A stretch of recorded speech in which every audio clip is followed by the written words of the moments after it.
Hello, कैसे हैं आप सब। उम्मीद करता हूँ बढ़िया, मस्त, बिंदास, चकाचक। गाड़ी ने कर दिया है रात 9:30 बजे का इशारा और शुरू हो गया है प्रोग्राम हमारा। हम हैं अमरनाथ, आपके साथ लेकर आपकी यह समीक्षा अधिकारी हिंदी की श्रृंखला, जिसके अंतर्गत मैं आपसे डिस्कस कर रहा हूँ समीक्षा अधिकारी 2016 का प्रश्न पत्र। और पिछले 2 खंडों में आपने देखा कि उद्देश्य क्वेश्चन आंसर को टिक करना नहीं है। उद्देश्य है सवाल को पढ़ते हुए परीक्षा के नज़रिए से स्वयं को तैयार करना। सवाल गलत है कि सही है, तकनीकी रूप से उसमें दिक्कत है कि नहीं है, इन हालातों में सवाल को कैसे सही उत्तर कैसे चुना जाए और सारे ऑप्शन कैसे ऑप्ट करके आया जाए, ये विधा हम सीख रहे हैं पूर्व प्रश्नों की श्रृंखला के माध्यम से। आइए आज के पेपर को शुरू करें। और शुरू करने से पहले आज उदय प्रताप सिंह जी बड़े शायर हैं, बेहतरीन शायर हैं। उनका एक शेर याद आ रहा है। सामान्यतः जब मैं पत्र लेखन पढ़ाता हूँ तो मैं पढ़ता हूँ, आज मुझे यूं ही याद आ गया, मैं सुना देता हूँ कि होता नहीं हर फैसला सिक्का उछाल के, होता नहीं हर फैसला सिक्का उछाल के, दिल का मुआमला है जरा देखभाल के। होता नहीं हर फैसला सिक्का उछाल के, दिल का मुआमला है जरा देखभाल के। और ये मोबाइलों के दौर के आशिक को क्या पता, खट से मैसेज चला गया। मोबाइलों के दौर के आशिक को क्या पता, रखते थे कैसे खत में कलेजा निकाल के, रखते थे कैसे खत में कलेजा निकाल के। तो ये उदय प्रताप सिंह जी का शेर। आइए कलेजा निकाल के धर दीजिए किनारे और व्याख्या शुरू करते हैं, पढ़ लेते हैं। हाँ, वरना पेपरवा जो है नहीं निकलेगा तो कलेजा तो वैसे निकल जाएगा। तो आओ शुरू करें। जिसका कोई शत्रु नहीं जन्मा, वाक्यांश के लिए एक शब्द क्या होगा? अजेय, शत्रु जयी, अजात शत्रु, शत्रुविहीन। आप सब जानते हैं 60 नंबर के सवाल में 40 सवाल ऐसे होते हैं जिसको कोई भी टिक कर देगा, 10 सवाल ऐसे होते हैं जो पढ़ने वाला टिक कर पाएगा। हिंदी का मामला बता रहा हूं। और जो और अतिरिक्त 10 सवाल वो होते हैं जो रियल एस्पेरेंट होगा, तकनीकी समझेगा, वो कर पाएगा। आपको मैक्सिमम स्कोर करना है, सब विधाएं जाननी चाहिए। ये बच्चों वाला सवाल है, लेकिन फिर भी शब्द को तोड़ करके उसकी व्याख्या करना हमारा परम धर्म है। शत्रु माने दुश्मन, जात माने जन्मना, अजात माने नहीं जन्मा। अजात नहीं हुआ है, नहीं जन्मा है जो, और क्या? शत्रु। तो जिसका शत्रु न जन्मा हो उसको अजात शत्रु। अ माने नहीं, जात माने जन्मा, शत्रु माने दुश्मन, अजात शत्रु कहेंगे। शब्द को तोड़ोगे, अर्थ दौड़ क्या आएगा, नाच क्या आएगा बताने। आगे बढ़ो। खोज करने वाले के लिए एक शब्द क्या होगा? तो कोई बच्चा भी बता देगा जी। निवेशक माने निवेश करने वाला, अन्विति माने दो चीजों का मिलना, सायुज्य एक तरह का, जैसे कर्ता क्रिया की अन्विति, कर्ता और क्रिया के मिलने का भाव। अनुपम, अनुपम माने जिसके समान कोई उपमा न हो। और बचा क्या? अन्वेषक, अन्वेषक आंसर हो जाएगा। आप सब जानते हैं अन्वेषण माने खोज करना होता है। अन्वेषण खोज को कहते हैं। अन्वेषण शब्द कैसे बना है? अनुधन एषण से। एषणा माने होती है इच्छा, अनु माने पीछे पीछे। आपके दिल में कोई इच्छा जगी, आप उसके पीछे पीछे चल दिए, यानी कि जो चाहते हैं वो पाने जा रहे हैं, अर्थात आप खोज कर रहे हैं। तो उस अनु और एषण को मिला के अन्वेषण शब्द बना। और अन्वेषण करने वाले को क्या कहा जाएगा? अन्वेषक कहा जाएगा। अन्वेषण करने वाले को क्या कहा जाएगा? अन्वेषक कहा जाएगा। बढ़ते हैं आगे। सवाल संख्या 3, जिसकी ग्रीवा सुंदर हो, वाक्यांश के लिए एक शब्द क्या होगा? सब याद है हमको, लेकिन इस सवाल में बड़े सवाल है, व्याख्या बड़ी जबरदस्त होगी। आइए एक एक करके देखते हैं। उत्तर तो बड़ा सरल सा है आपके सामने, आप खट से लगा देंगे जी। सुग्रीव। सु माने सुंदर, ग्रीव माने ग्रीवा। सु माने सुंदर, ग्रीव माने ग्रीवा। सुग्रीव पर सबसे अंत में चर्चा करेंगे, इसकी व्याख्या बाद में होगी। पहले अबाकियों को देख लेते हैं। देखो, पार्थिव का मतलब क्या होता है? पार्थिव एक विशेषण शब्द है और इसका अर्थ होता है पृथ्वी से संबंधित, रिलेटेड टू धरती, रिलेटेड टू पृथ्वी, पृथ्वी से संबंधित। अब आप कहेंगे मास्टर साहब, अगर इसका मतलब पृथ्वी से संबंधित होता है तो पार्थिव शरीर काहे कहते हैं? तो सुनो, पार्थिव शरीर कहते कब है?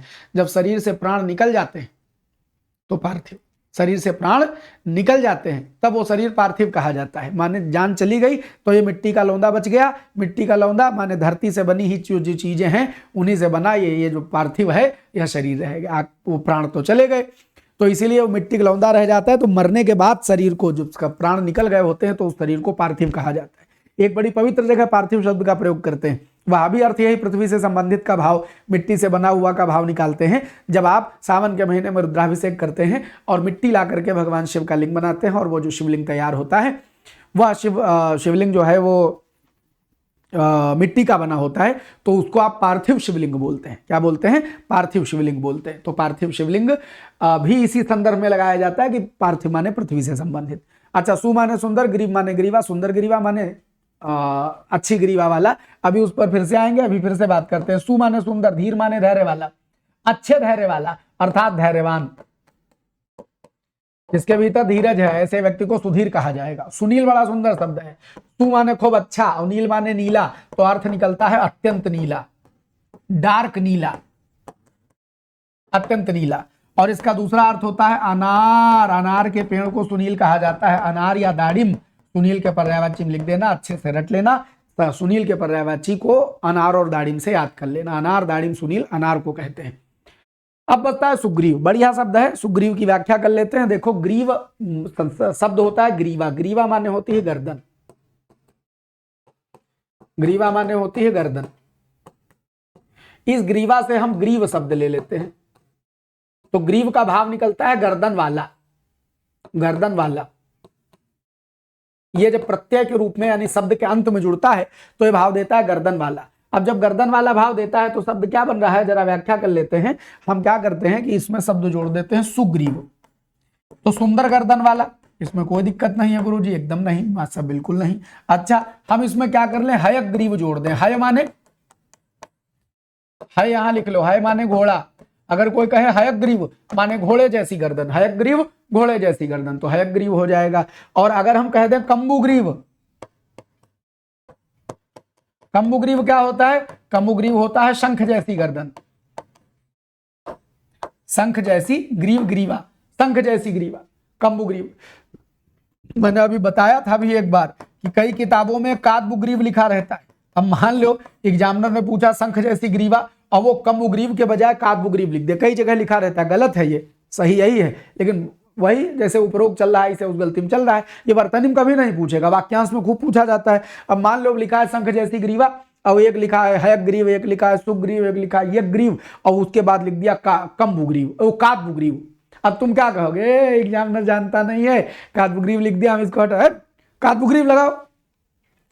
ऑप्शन में जो बेस्ट है उसको चुन के चले आओ। ये मान लो कि मास्टर भूल गया कम्बुग्रीव लगाना, बाकी तीन तो किसी सूरत में नहीं हो सकते ना, बाकी तीन तो किसी सूरत में नहीं। हाँ, कादबुग्रीव और कम्बुग्रीव दोनों लिख दे, तब समझ लेना एग्जामिनर खेल रहा है तुमसे। वो वर्तनी के साथ तुम्हारी शुद्धि जानना चाहता है। यदि लिख दे, आज तक नहीं लिखा है, आगे लिख सकता है। यदि लिख दे तो कादबुग्रीव या कम्बुग्रीव, इसमें से जान लेना कि कादबुग्रीव और कम्बुग्रीव में कम्बुग्रीव सही शब्द है। हाँ, ये न लिखा मिले, ये लिखा हो तो मान लेना। तो इसीलिए मैं आपको शुद्धि प्रश्न के अनुसार बता देता हूं। हमारा उद्देश्य परीक्षा में नंबर पाना है, भाषा वैज्ञानिक बन के अखबार में लेख छपाना हमारा आपका उद्देश्य तो है नहीं। आपका उद्देश्य परीक्षा में नंबर पाना, हमारा उद्देश्य क्या है कि हम हिंदी सही आपको दे दें ताकि आप परीक्षक से भी कोई गड़बड़ हो रही हो तो उसको समझ करके उत्तर लगाया। ये हमारा उद्देश्य है, हम उसमें। और बाकी अल्टीमेट उद्देश्य क्या है, जब नौकरी पा जाओगे उसके बाद कहीं हिंदी गलत लिखो, ठीक नहीं होगा। अल्टीमेट तो उद्देश्य यही है। सारे डिपार्टमेंट में हम फैल जाना चाहते हैं। तुमको क्या लगता है तुम डिपार्टमेंट में जा रहे हो, तुम्हारी जगह हम जा रहे हैं, इसलिए इसी जगह बैठे रहेंगे। ये कंपटीशन वाला फेज सबसे बढ़िया है, क्योंकि आम जनता चाहे जिधर चले, सरकारी मामला अलग चलता है।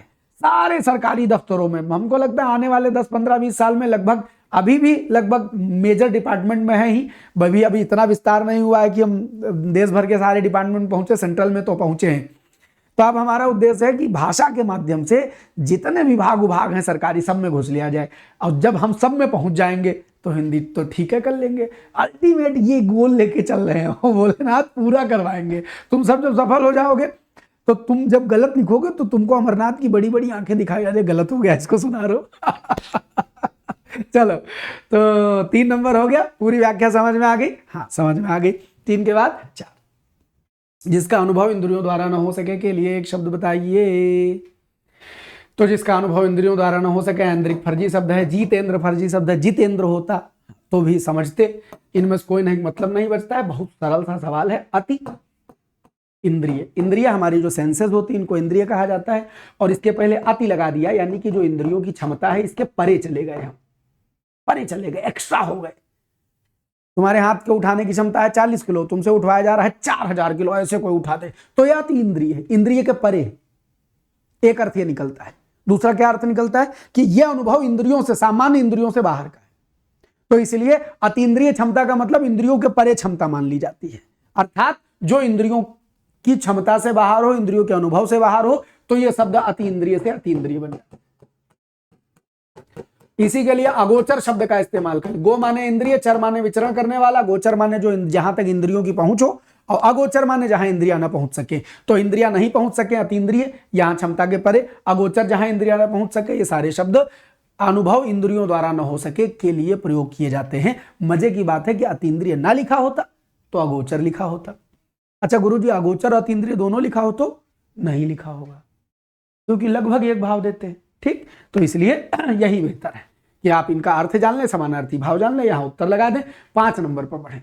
वाक्यांश और उनके लिए प्रयुक्त शब्दों के निम्नलिखित युग्मों में से सही युग्म का चयन कीजिए। जो स्त्री अभिनय करे वह अभिनेता नहीं होती है, वह अभिनेत्री होती है। जो व्याकरण जानता हो व्याकरणिक नहीं होता है, वह वैयाकरण होता है। जो आंखों से परे है उसको प्रत्यक्ष नहीं परोक्ष कहते हैं। और जो लौट कर आया हुआ है, शब्द बड़ा सुंदर बन गया। प्रति माने बदले में, आगत माने आया हुआ, तो प्रति आगत माने लौट कर आया हुआ। तो यही एक सबसे सुंदर शब्द है। संधि कौन सी है? यण संधि है, कोई विचार करने की जरूरत नहीं। सवाल संख्या 6 पर प्रोसीड करिए। निम्नलिखित में से तत्सम शब्द का चयन कीजिए। उत्साह, उत्साह का तद्भव शब्द है। उजला, उज्ज्वल का तद्भव शब्द है। उल्लू खुद में तत्सम शब्द है। और ओष्ठ, नहीं, उल्लू भी उलूक का तद्भव शब्द है। ये उलूक से बिगड़ा है, ये उज्ज्वल से बिगड़ा है, ये उत्साह से बिगड़ा है, और जो नहीं बिगड़ा है वो ओष्ठ है। बिगड़ेगा तो क्या बनेगा? होंठ बनेगा। बिगड़ेगा तो क्या बनेगा? होंठ बनेगा। ठीक, बढ़ो आगे।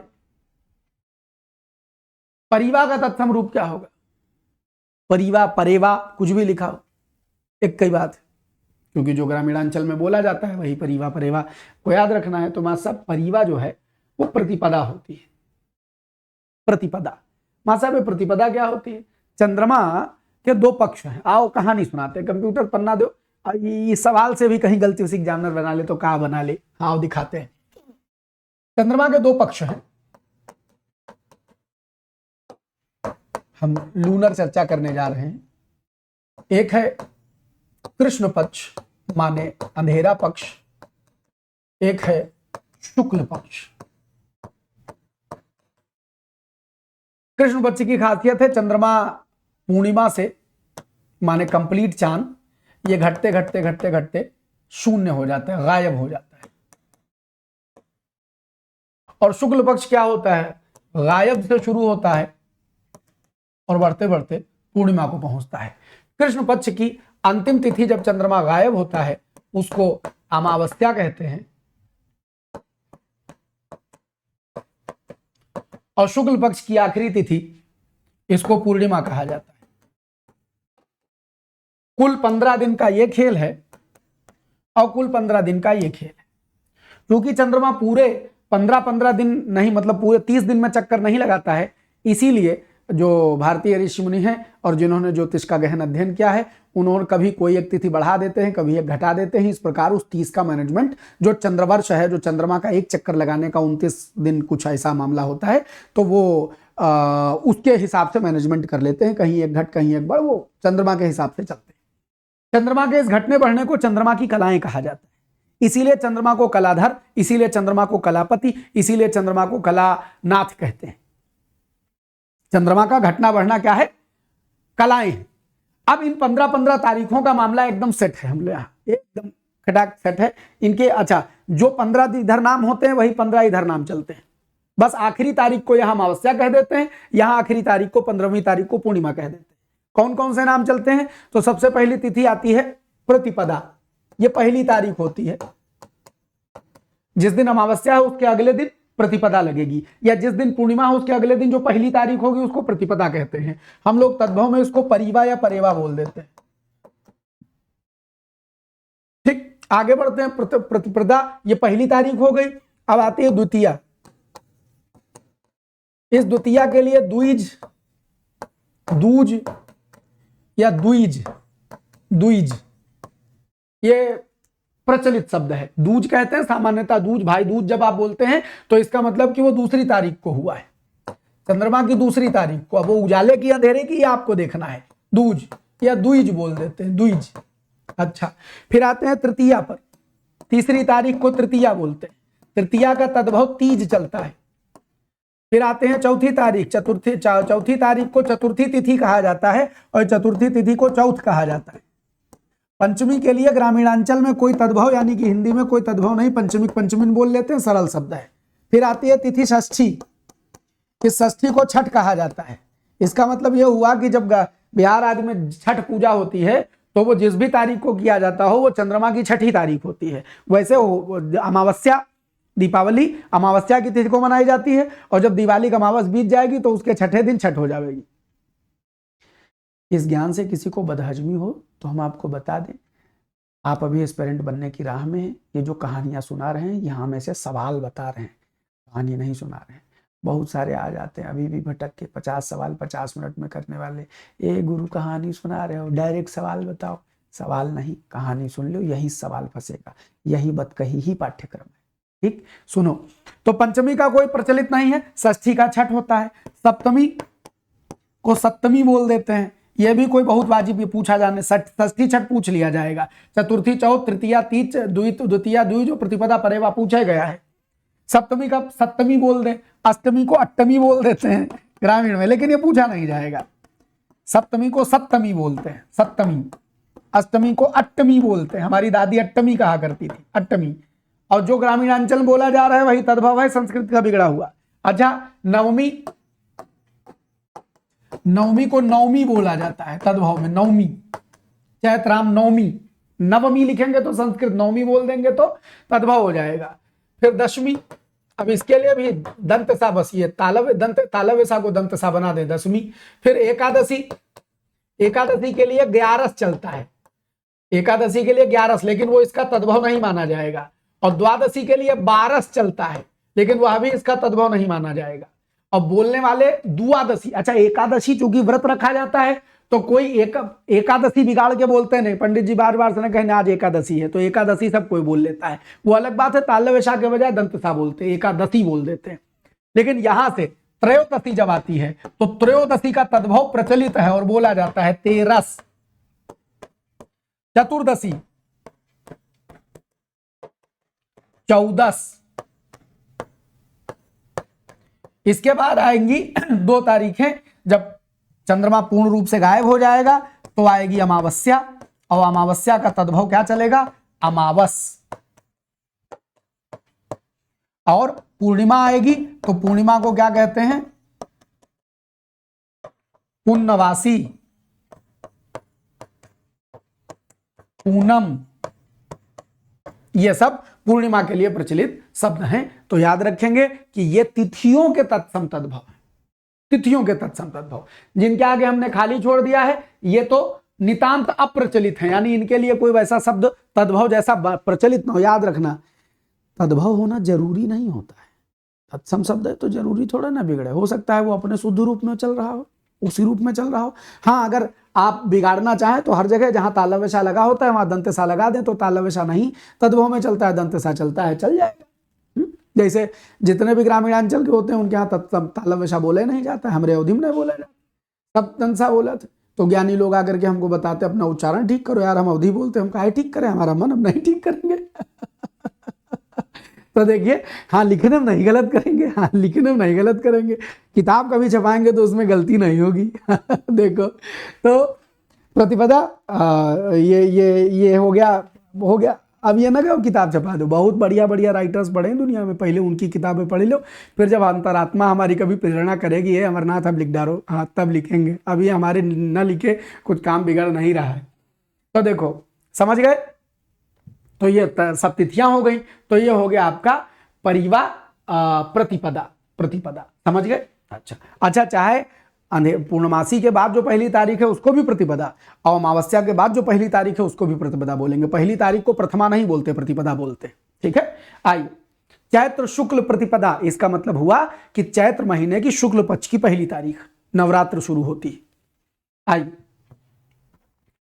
निम्नलिखित तत्सम तद्भव शब्दों का संगत युग्म कौन सा है? संगत जोड़ा कौन सा है? खरपट खोपड़ी, सत्तु सत्तु। अच्छा, संगत एक संगत युग में का इसमें फंसे यार, ये तो कई बार हुआ है। पर्यंक पलंग का जोड़ा सही है, घोटक घोड़ा होता है, खरपर खप्पर होता है, सत्तु सत्तु होता है, जोड़े उचित नहीं लिखे हुए हैं। आगे बढ़ते हैं, इनमें से एक तद्भव शब्द बताइए। आंसू, एकत्र, वानर, उच्च। तद्भव, बिगड़ा हुआ रूप। बिगड़ा हुआ रूप किसका? संस्कृत का। आंसू किससे बना है? अशुभ से। एकत्र, वानर, उच्च, कोई सेंस नहीं, सब संस्कृत है। 10 नंबर, कपित्थ का तद्भव क्या होगा? ये सब सवाल चूंकि 2016 में पूछे गए हैं, पेपर बनाने में कई बार इनके बेस पर सवाल हमने बनाए हैं, आपने भी कर रखा है, लेकिन हूबहू पेपर भी आरो यारो एकदम शुरुआत से चल रहा है सचिवालय 2, तो जरूरी है कि हूबहू सवाल भी डिस्कस कर लिए जाए। कपित्थ क्या है? कपित्थ जो है वो तद्भव शब्द, कपित्थ का तद्भव शब्द होता है कैठा। कपित्थ गणेश जी को बहुत प्रिय है, गणेश जी को बहुत प्रिय है। और जब गणेश जी का कोई श्लोक पढ़ते हैं तो उसमें पढ़ा जाता है कपित्थ जम्बूफल चारु भक्षणम उमासुतम शोक विनाशकारकम नमामि विघ्नेश्वर पाद पंकजम। कहां से शुरू होता है?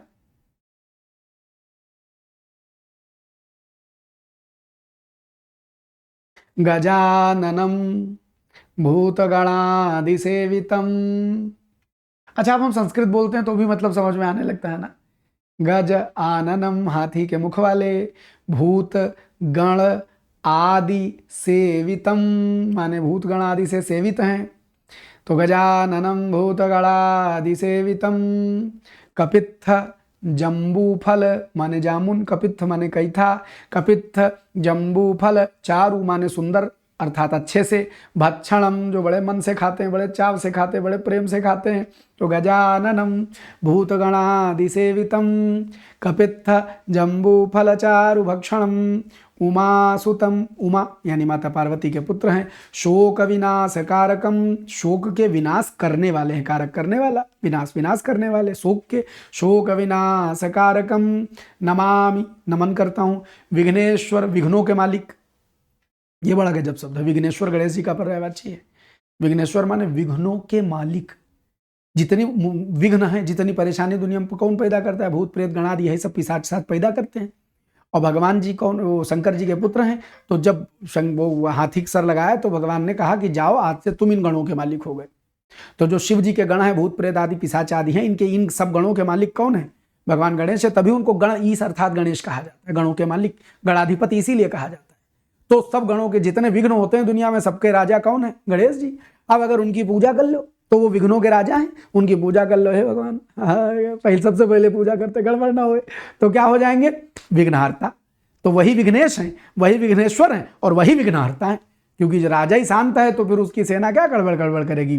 तो उमासुतम शोक विनाशकारकम नमामि विघ्नेश्वर, पाद माने पैर, पंकजम माने चरण, तो पंकज माने कमल और पाद माने पैर, तो हम उनके चरण कमलों में नमस्कार करते हैं। संस्कृत बोलो, अर्थ निकालो, तत्सम ले, तद्भव ले, पर्यायवाची ले, सब ले। गड़ा गजा, इसको स्वर में पढ़ते, सस्वर। गजाननम भूतगणादि सेवितम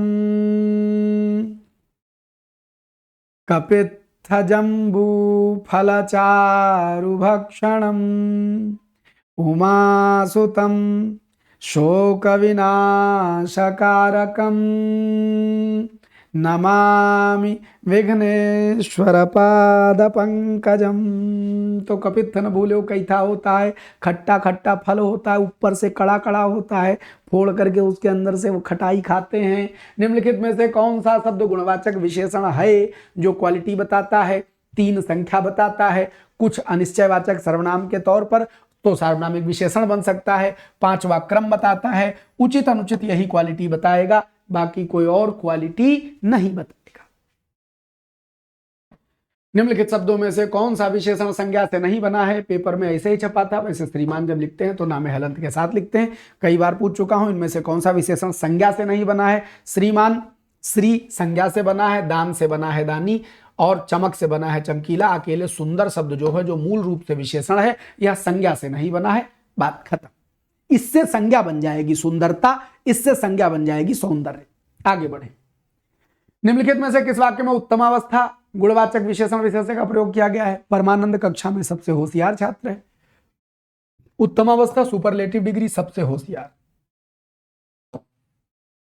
no superlative, no superlative, no superlative.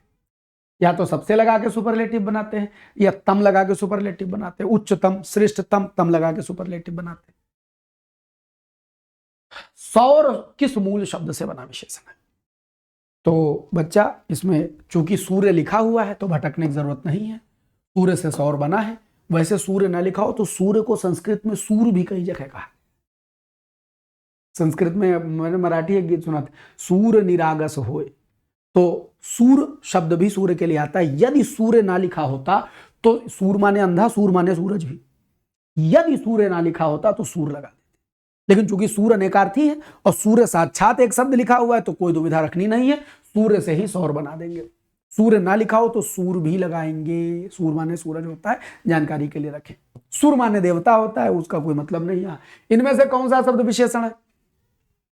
Which one is adjective? कौन होना है एडजेक्टिव? तो मां साहब, ये हजारों बार का सारा 2016 से रिपीटेड अभ्यास करते करते टेस्ट सीरीज में आत्मा आजिज हो चुकी है। आग्नेय चट्टान, आग्नेय शब्द विशेषण है। आकाश का पर्यायवाची शब्द क्या है? सहकार माने साथ का भाव, प्रभा माने प्रकाश या उजाला, मंडली माने समूह। इसमें आकाश का एक ही पर्यायवाची है और वह है शून्य। आइए कुछ और आकाश के पर्यायवाची करते हैं। आकाश का एक सुंदर सा पर्यायवाची याद करिएगा, खा। अकेले पर्यायवाची में लिखा नहीं जाता है, लेकिन याद रखिए अकेले खा माने आकाश होता है। खा हिंदी वर्णमाला में दूसरा व्यंजन है, और खा सिर्फ खा लिखा हो तो इसका मतलब आकाश है। इसीलिए खा में गा लगा दो तो आकाश में गमन करने वाला अर्थात पक्षी हो जाता है। और सामान्यतः आकाश को खाली आकाश नहीं, पूरा आकाश मंडल कहा जाता है। तो खमंडल शब्द का मतलब आकाश हो जाता है। जैसे भूमंडल माने धरती, ऐसे खमंडल माने आकाश हो जाता है। कोई पूछे भूमंडल का विलोम बताओ तो कहो खमंडल। खमंडल, भूमंडल का विलोम खमंडल। बात सब कमंडल नहीं, खमंडल। तो खमंडल माने आकाश मंडल, आकाश, संपूर्ण आकाश। भूमंडल का विलोम खमंडल लगाइएगा, खा माने आकाश होता है। अच्छा, और गुरुजी आकाश का है माने होता है। एक और सुंदर शब्द याद रखिएगा, विहायस। विहायस माने आकाश होता है। इस विहायस में गमन करने वाले को विहग कहते हैं। विहायस का विह लिया गया माने आकाश और गा माने गमन करने वाला, तो विहग पक्षी को बोलते हैं। विहायस में गमन करता है इसलिए विहग पक्षी है, तो विहायस आकाश हो जाएगा। और आकाश को भगवान विष्णु का पैर कहा जाता है, विष्णु पद। शांताकारम भुजग शयनम पद्मनाभम सुरेशम विश्वाधारम गगन सदृशम। विश्वाधारम गगन, विश्व के आधार हैं, गगन सदृश हैं, अनंत हैं, तो उनका जो पैर है वह आकाश कहा जाता है। तो विष्णु पद आकाश। और यहां एक बड़ा गजब शब्द देखिएगा, लगे हाथ अगर विष्णु पदी लिखा तो विष्णु पदी माने विष्णु के पद से निकलने वाली, तो विष्णु के पद से निकलने वाली विष्णुपदी गंगा होती है। गंगा जी के लिए शब्द आता है कि विष्णु पादाब्ज संभूते। विष्णु पाद अब्ज, पाद अब्ज पादाब्ज माने चरण कमल, तो विष्णु पादाब्ज संभूते गंगे त्रिपथ गामिनी धर्मद्रवेति विख्याते पापम में हर जाह्नवी। जाह्नवी गंगा जी। तो विष्णु पादाब्ज संभूते, विष्णु के पादब्ज यानी चरण कमल से उद्भूत निकली हुई जन्म लेने वाली गंगे त्रिपथ गामिनी। गंगा जो 3 रास्तों पर गई, आकाश को गई, पाताल को गई, भगीरथ के पीछे पीछे गई, गंगे त्रिपथ गामिनी धर्मद्रवेति विख्याते पापम में हर जाह्नवी। धर्म का विस्तार करें और पापम में हर, हमारे पापों को हर लीजिए हे जाह्नवी, जन्नू की पुत्री गंगा जाह्नवी। तो विष्णुपदी गंगा हो गई, विष्णुपद आकाश हो गया। तो आकाश, बाकी आसमान है। उर्दू में चले जाएं तो फलक है, फलक तक चल साथ मेरे, फलक तक चल। तो फलक क्या है, उर्दू में होता है आकाश। तो नुक्ता कहीं लगता होगा, जहां लगता होगा लगा लीजिएगा। हिंदी में नुक्ते का बहुत ध्यान नहीं रखा जाता, ना नुक्तक वर्तनी पूछी जाती है। अब आगे बढ़ते हैं, सवाल संख्या 17 है, सोना का पर्यायवाची शब्द क्या है?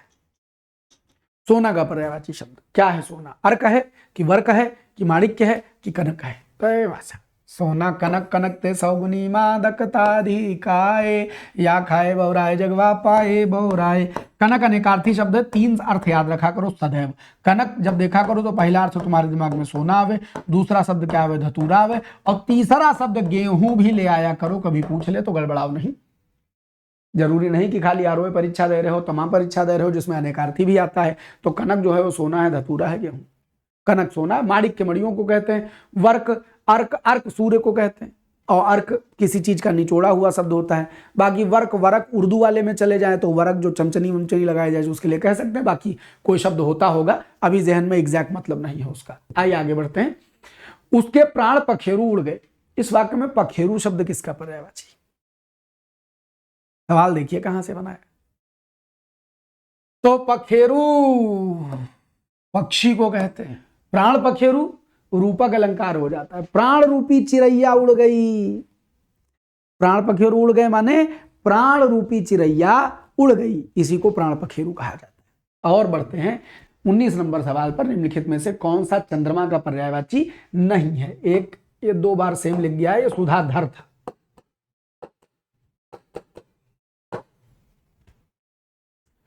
सुधांशु, सब सुधा सुधा से बना है। सलिल माने जल होता है, क्या भटका जाए यार। सलिल माने जल, सुधा माने अमृत।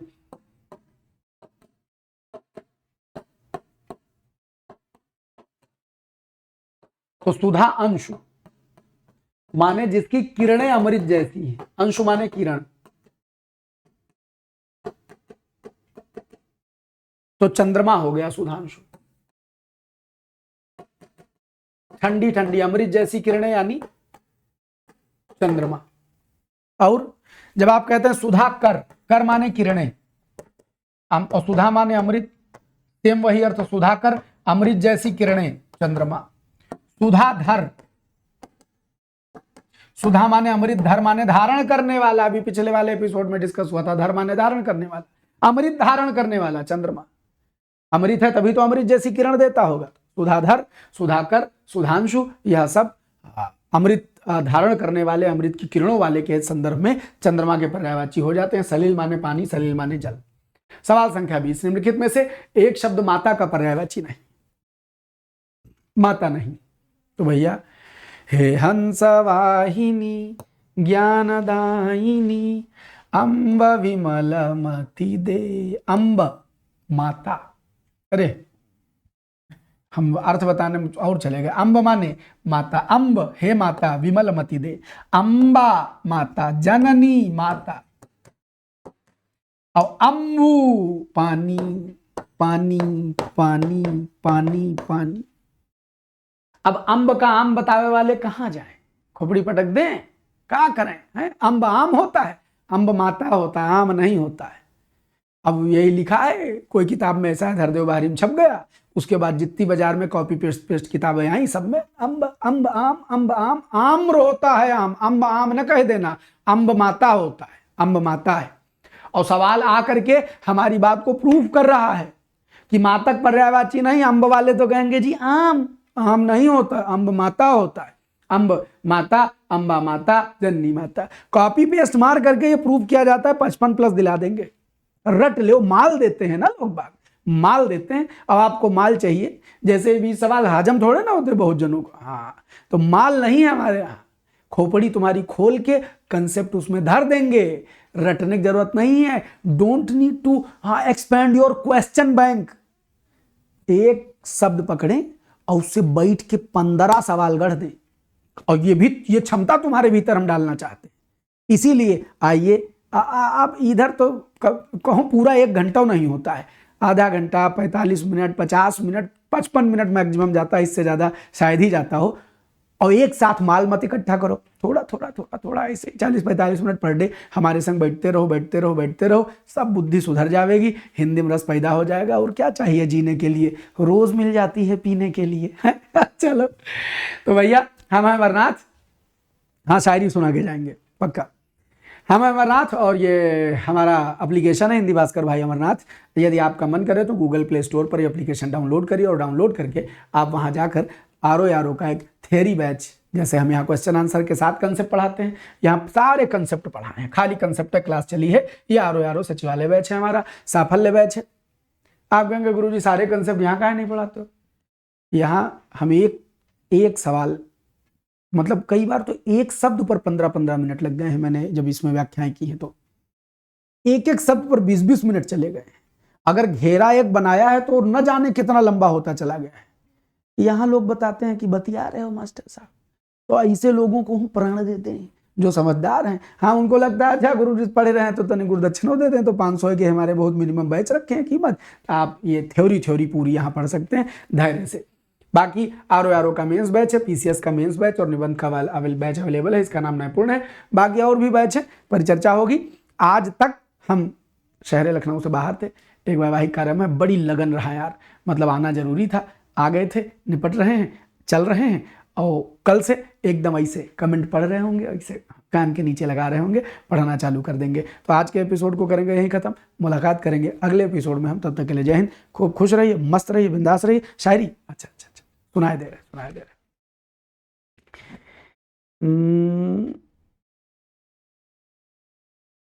एक हम कुछ तो मजबूरियां रही होंगी, यूं ही बेवफा नहीं होता सुनाया करते हैं ना, आज उसकी पूरी गजल सुन लो। ये गजल है बशीर बद्र साहब की, पूरी गजल सुनाता हूं, मजा आ जाएगा, सुनो। कोई कांटा चुभा नहीं होता, कोई कांटा चुभा नहीं होता, दिल अगर फूल सा नहीं होता। आपको दर्द जानते हो दुनिया में काहे होता है? क्योंकि आप थोड़े भले हो जाते हैं तो दुनिया दर्द देती है। आप भी जालिम हो जाएगी, दुनिया दर्द देना बंद कर देगी, फिर आप उसको दर्द देंगे। लेकिन दिक्कत यही है कि जालिम होकर दर्द दे नहीं मिलता है। तो कोई कांटा चुभा नहीं होता, दिल अगर फूल सा नहीं होता, मैं भी शायद बुरा नहीं होता, वो अगर बेवफा नहीं होता। बशीर बद्र साहब पूरी गजल सुनिएगा कि कोई कांटा चुभा नहीं होता, दिल अगर फूल सा नहीं होता, मैं भी शायद बुरा नहीं होता, वो अगर बेवफा नहीं होता। और कुछ तो मजबूरियां रही होंगी, कुछ तो मजबूरियां रही होंगी, तो यूं ही कोई बेवफा नहीं होता। और जी बहुत चाहता है, जी बहुत चाहता है सच बोले, क्या करें हौसला नहीं होता। जी बहुत चाहता है सच बोले, क्या करें हौसला नहीं होता। और रात का इंतजार कौन करे, रात का इंतजार कौन करे, आजकल दिन में क्या नहीं होता। ये है बशीर बद्र साहब। तो करते हैं आज के एपिसोड को यहीं खत्म, मुलाकात करेंगे अगले एपिसोड में। खूब खुश रहें, मस्त रहें, बिंदास रहें, सदा सर्वदान्वित रहें, इसी शुभकामना के साथ आज के एपिसोड में इतना ही। और सुनो, कमेंट हम बैठे पढ़ रहे हैं हिंदी भास्कर से, आज हम भी कमेंट कर रहे हो, एडिटर के भी कमेंट आ रहे, दोनों जने कमेंट चल रहे हैं तो पढ़ रहे हैं। ये सारी चकपक देखी है हमने। बहुत बहुत धन्यवाद, मिलते हैं कल।